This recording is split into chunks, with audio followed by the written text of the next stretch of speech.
Buat apa cerita sama pasangan kalau kita jadi bertengkar? Sebenarnya nih bapak-bapak dengar baik. Istri itu cuma butuh telinga. Istri itu kadang gak butuh nasihat, cuma butuh buang sampah aja. Kalau tiap kali kita bicara selalu direspon dengan tuduhan, disalahkan, dan kemudian pertengkaran, waduh. Ini yang bikin komunikasi jadi berhenti. Kalau komunikasi berhenti, apa yang terjadi? Hubungan jadi renggang.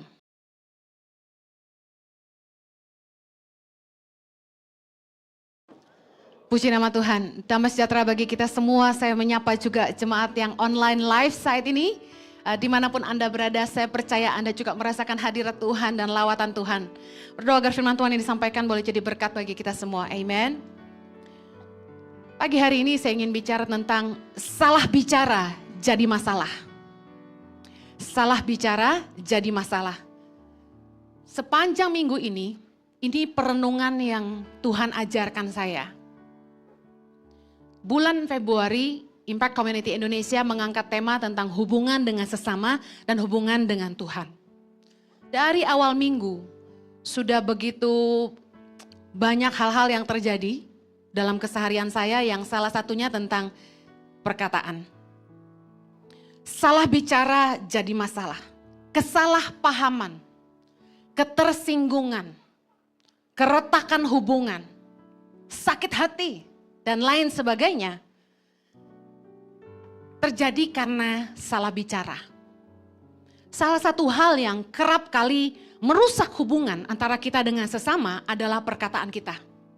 Yang setuju bilang amin. Perkataan yang seperti apa yang melukai? Perkataan yang toksik. Pemimpin atau orang tua yang perkataannya itu toksik, negatif, selalu melukai, kasar, kita sebut dengan verbal abuse. Kotor, suka mencaci maki, suka membentak. Membuat orang tua atau pemimpin yang seperti ini menjadi toksik buat anak-anak mereka dan juga buat bawahan mereka. Kenapa? Karena dalam hubungan, anak dan bawahan itu berada di posisi di mana mereka tidak bisa lari. Mereka berada di posisi di mana mereka mau tidak mau harus memberi telinga kepada orang tua dan atasan mereka. Dan ketika anak-anak atau bawahan ini sudah mulai tidak bisa menahan diri lagi, mereka udah nggak tahan. Anak-anak mulai berontak. Bawahan mulai resign. Perkataan apa lagi yang melukai? Perkataan yang ofensif atau menyerang. Perkataan yang menyerang itu seperti ini. Kalau orang ngomong sama kita atau kita ngomong sama orang, tanggapannya tuh selalu negatif, merendahkan, kasar, selalu menyerang, menyalahkan. Apa yang terjadi? Akibatnya pasangan mulai malas bicara. Saya sama suami pernah ada di fase ini. Saya merasa saya tidak bisa ngomong sama suami saya, demikian juga suami saya tidak bisa ngomong sama saya. Kami menikah tapi enggak bisa jadi sahabat. Banyak orang berkata, lebih baik menikah sama soulmate, sahabat. Tapi kenyataannya saya punya soulmate yang saya jamin saya nggak mau nikah sama dia. Karena saya tahu sifatnya, justru karena kita mirip, kita akan sering berantem. Menikah dengan orang yang gak enak diajak bicara tuh gak menyenangkan ya. Kenapa saya males bicara sama Jojo? Kalau Jojo yang khotbah, dia boleh korbankan saya, karena saya yang khotbah, dia yang jadi korban ya. No, saya bukan istri yang mudah, percayalah. Anda dengar saya khotbah aja kayak begini, gimana suami saya dengerin saya ya kan?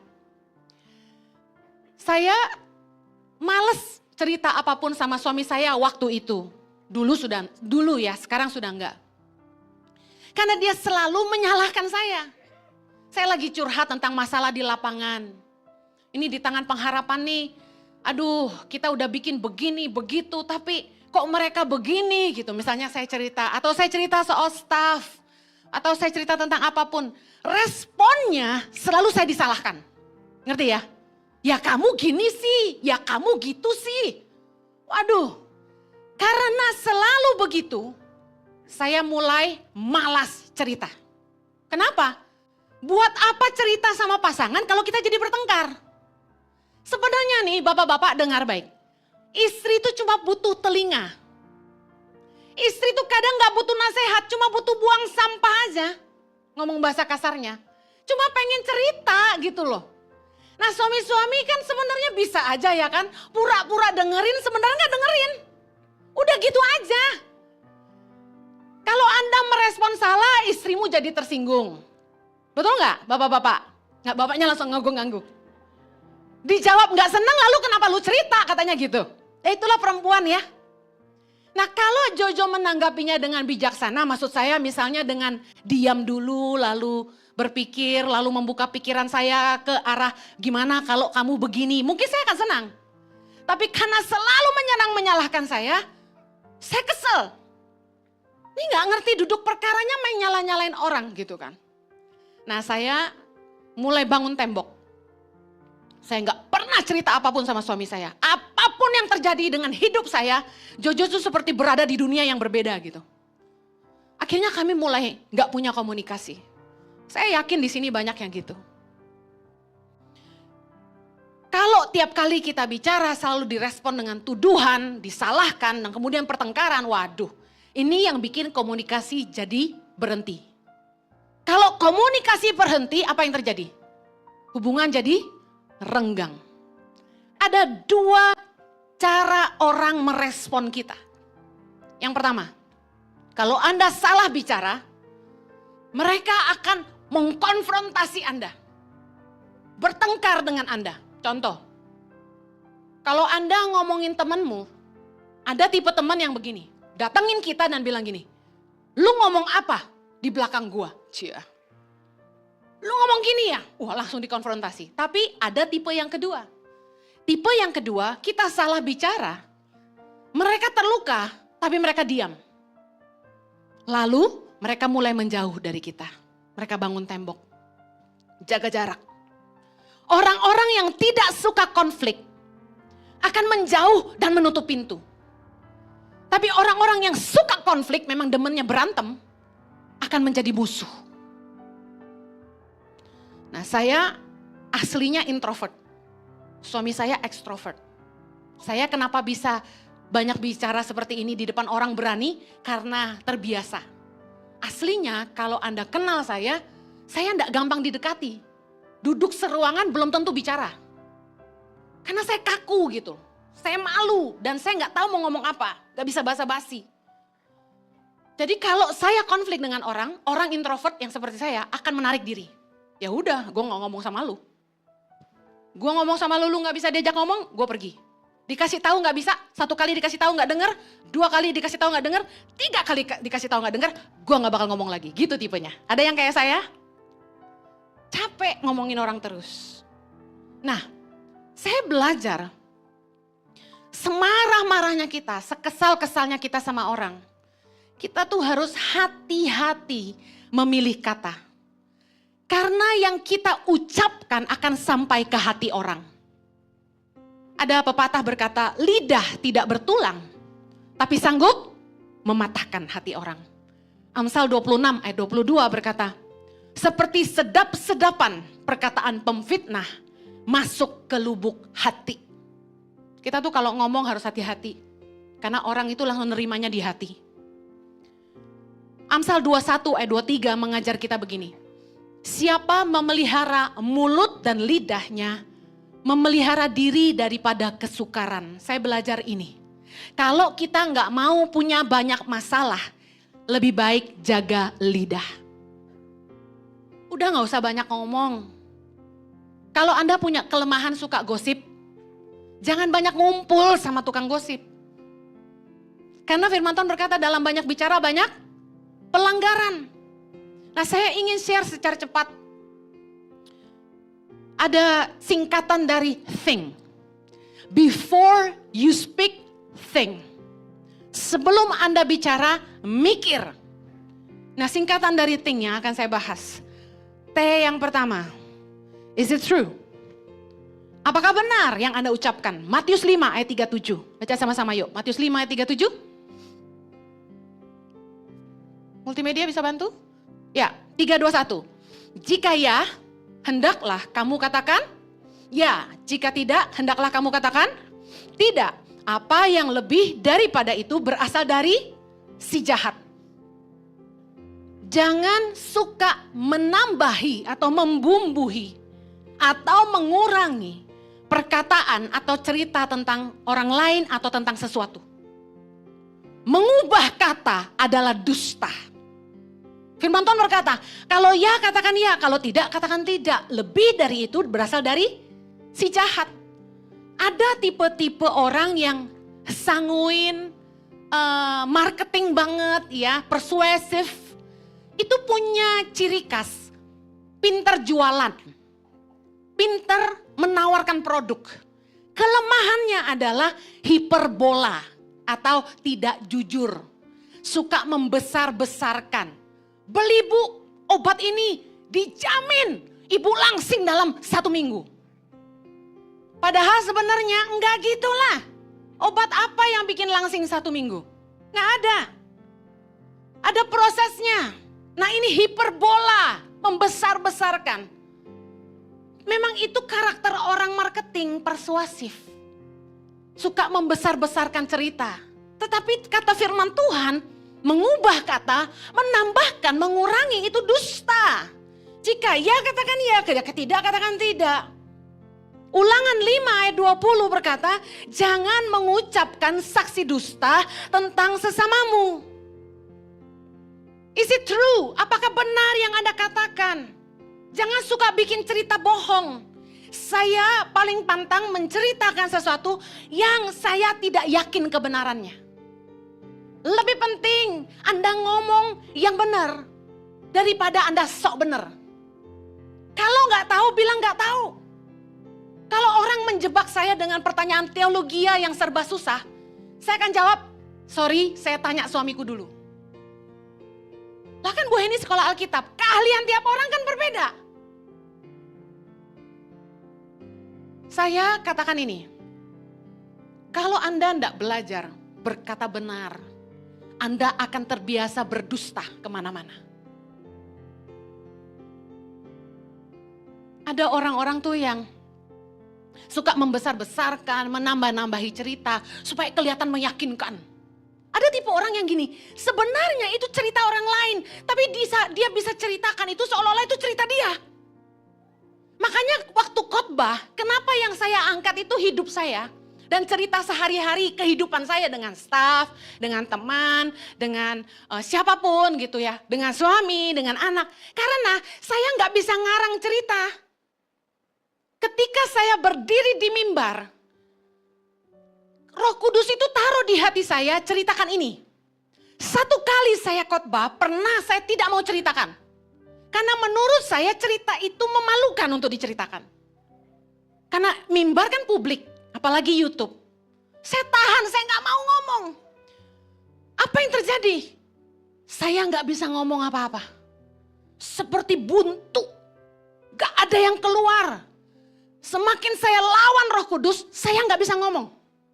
Akhirnya saya pasrah, saya cerita. Saya nggak bisa dongeng, itu kelemahan saya. Kalau anak tidur suka minta diceritain. Anak saya bilang gini, Mami tell me a story.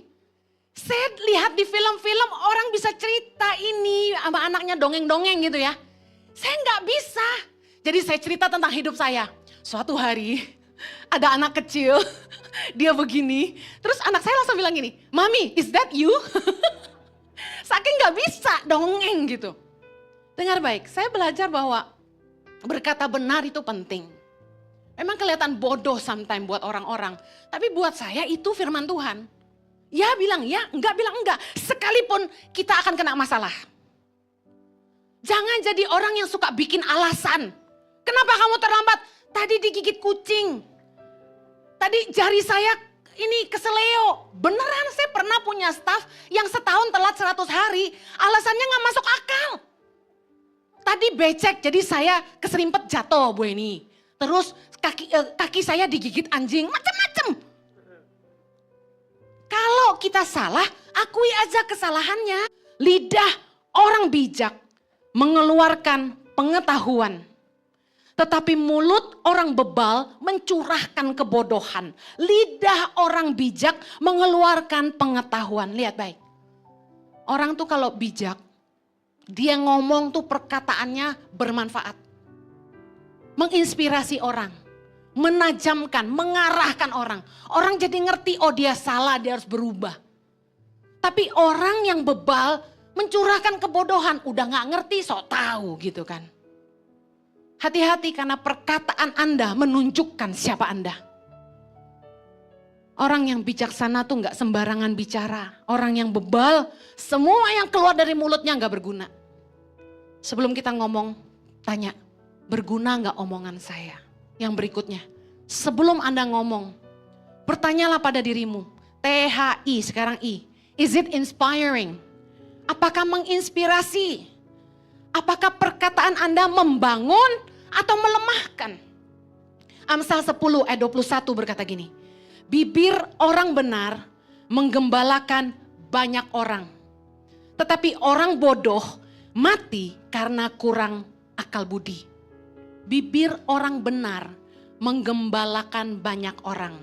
Amsal 10 ayat 21. Apakah kalau kita ngomong itu orang terinspirasi atau orang malah terprovokasi? Apakah omongan Anda menginspirasi atau memanipulasi? Ada orang-orang yang bikin Jakarta jadi huru-hara. Kenapa? Karena provokator. Mereka bikin masalah, memicu huru-hara. Amsal 29 ayat 8 bilang marah. Pencemooh, orang yang suka bikin gara-gara, bikin kacau kota. Tapi orang yang bijak justru meredakan amarah. Coba, apakah ngomongan, ada seorang pendeta di Australia. Dia ngomong sama mertua saya. Bu, itu Jojo sama Henny udah bisa ngasih duit belum ke ibu katanya gitu.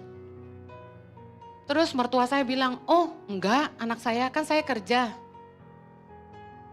Tapi omongan si ibu ini provokasi gitu. Kami di Indonesia sedang membangun hidup. Enggak nyusahin orang tua aja udah bagus kasarnya gitu. Kami hamba Tuhan. Hidup dengan iman.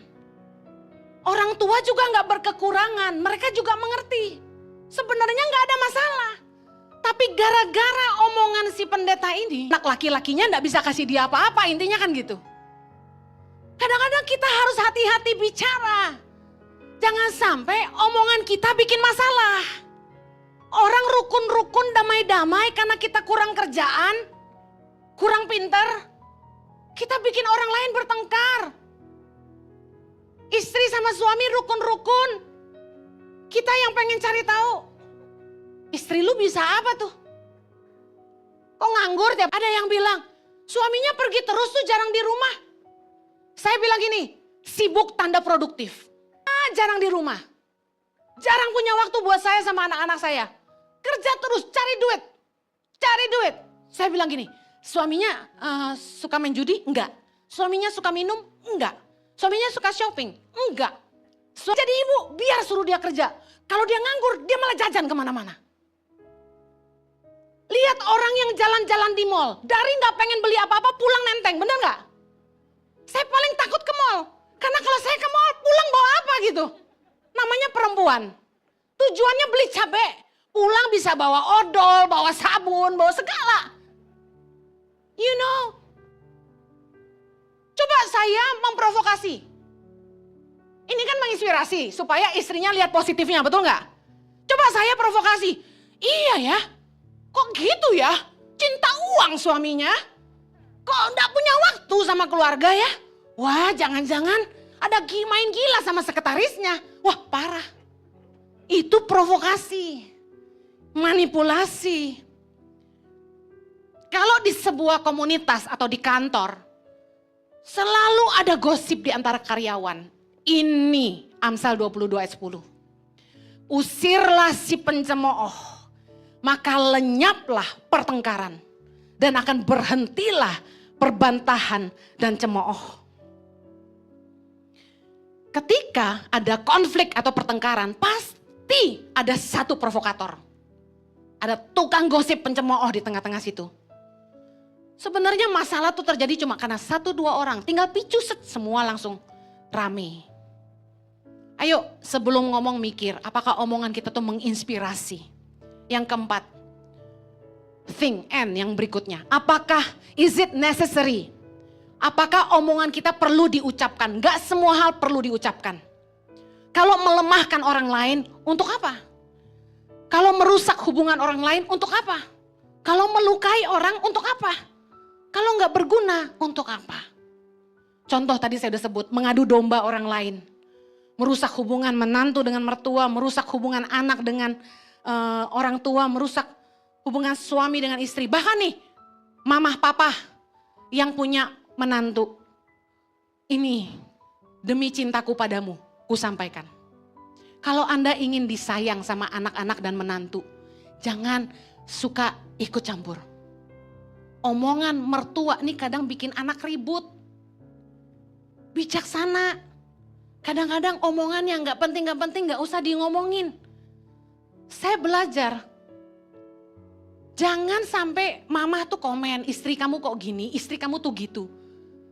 Contoh, ada anak-anak cowok ini yang sangat dekat sama mamahnya, sayang sama mamahnya. Ya, baik, itu baik sekali, saya ancung jempol, saya juga pengen Excel begitu.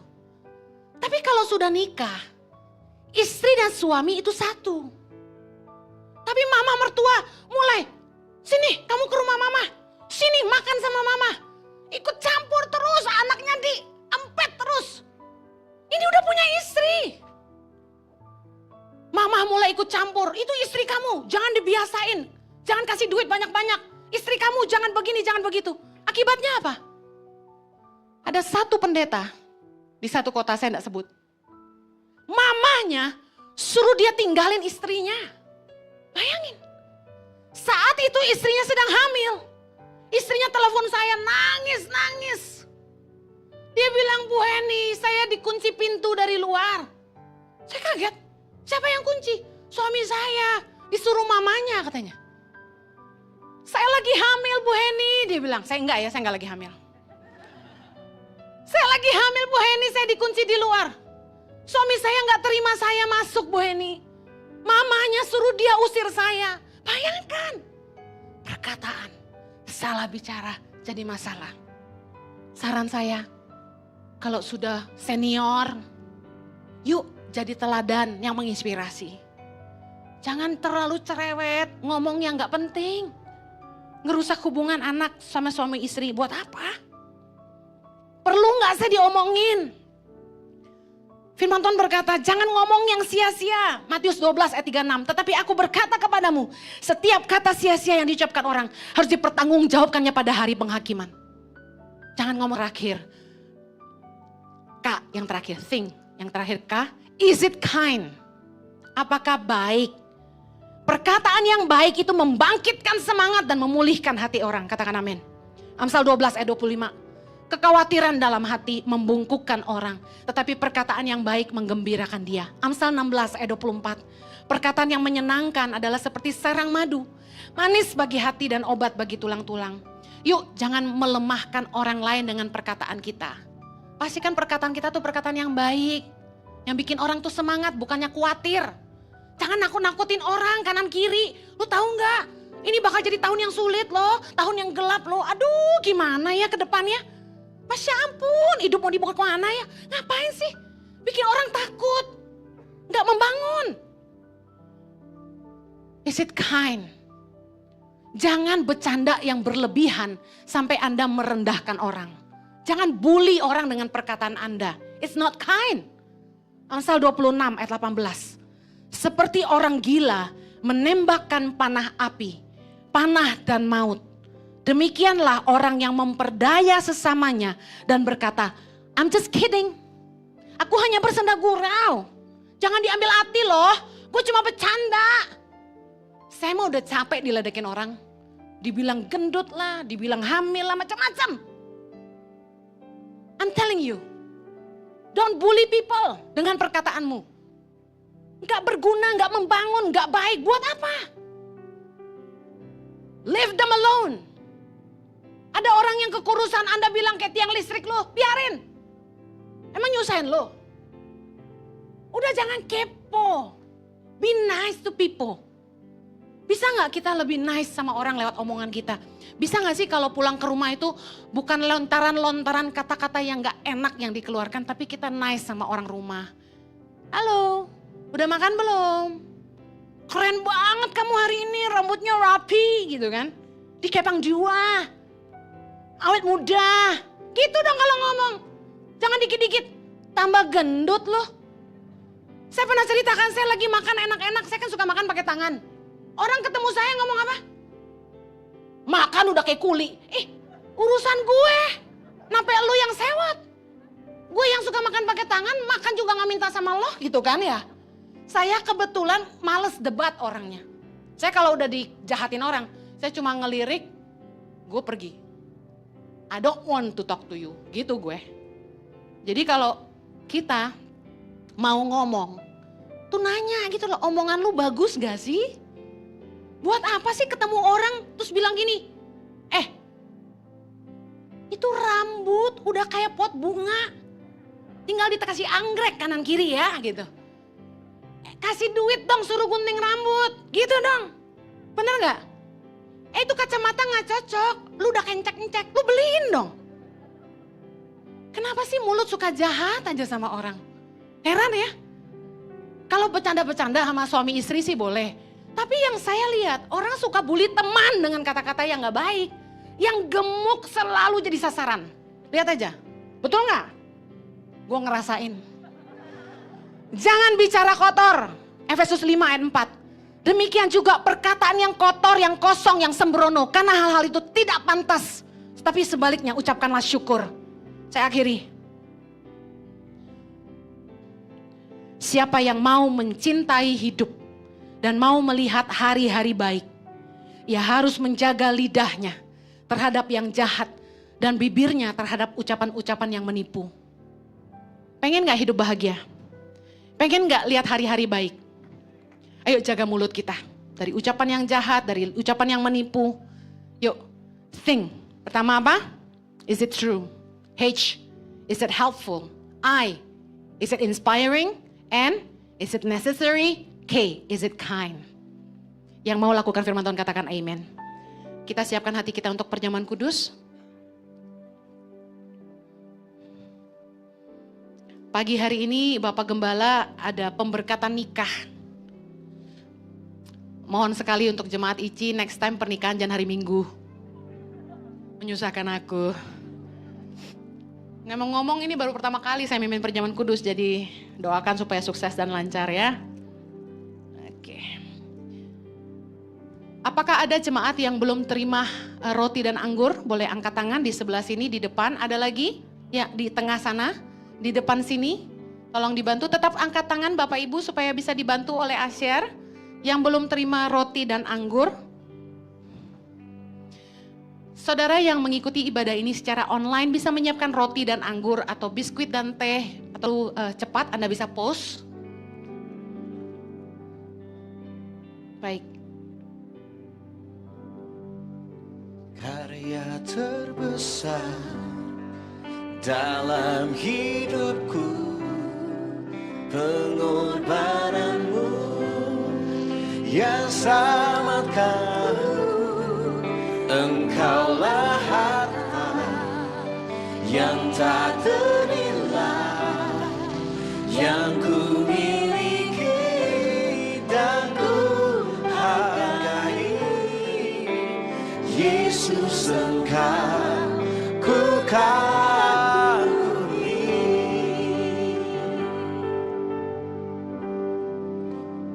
Apakah masih ada yang belum dilayani?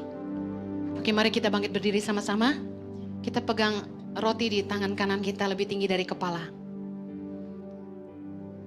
Sebelum kita menerima tubuh dan darah Kristus, mari kita berdoa bersama-sama dengan iman. Mari ucapkan dengan mulut kita, ulangi perkataan saya. Tuhan Yesus, Engkau Tuhanku dan Juru Selamatku. Ampunilah dosa-dosa dan kesalahanku akibat perbuatan, ucapan, dan pikiranku. Layakkanlah diriku untuk menerima tubuh dan darah-Mu Amin. Mari kita angkat roti tinggi-tinggi, dengarkan firman Tuhan. Bukankah cawan pengucapan syukur adalah persekutuan dengan darah Kristus? Bukankah roti yang kita pecah-pecahkan adalah persekutuan dengan tubuh Kristus? Sebab apa yang telah kuteruskan kepadamu, telah aku terima dari Tuhan, yaitu bahwa Tuhan Yesus pada malam waktu ia diserahkan, mengambil roti, dan sesudah itu ia mengucap syukur atasnya. Ia memecah-mecahkannya dan berkata, inilah tubuhku yang diserahkan bagi kamu. Perbuatlah ini menjadi peringatan akan aku. Mari kita makan bersama-sama di dalam nama Yesus.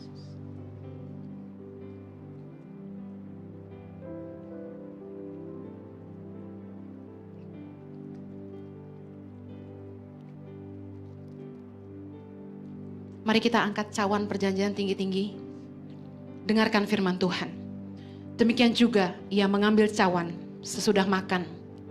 Lalu berkata, cawan ini adalah perjanjian baru yang dimeteraikan oleh darahku. Perbuatlah ini setiap kali kamu meminumnya menjadi peringatan akan aku. Sebab setiap kamu makan roti ini dan minum cawan ini, kamu memberitakan kematian Tuhan sampai ia datang. Inilah darah Kristus, mari kita minum di dalam nama Yesus. Mari kita naikkan ucapan syukur, mari kita berdoa bersama-sama.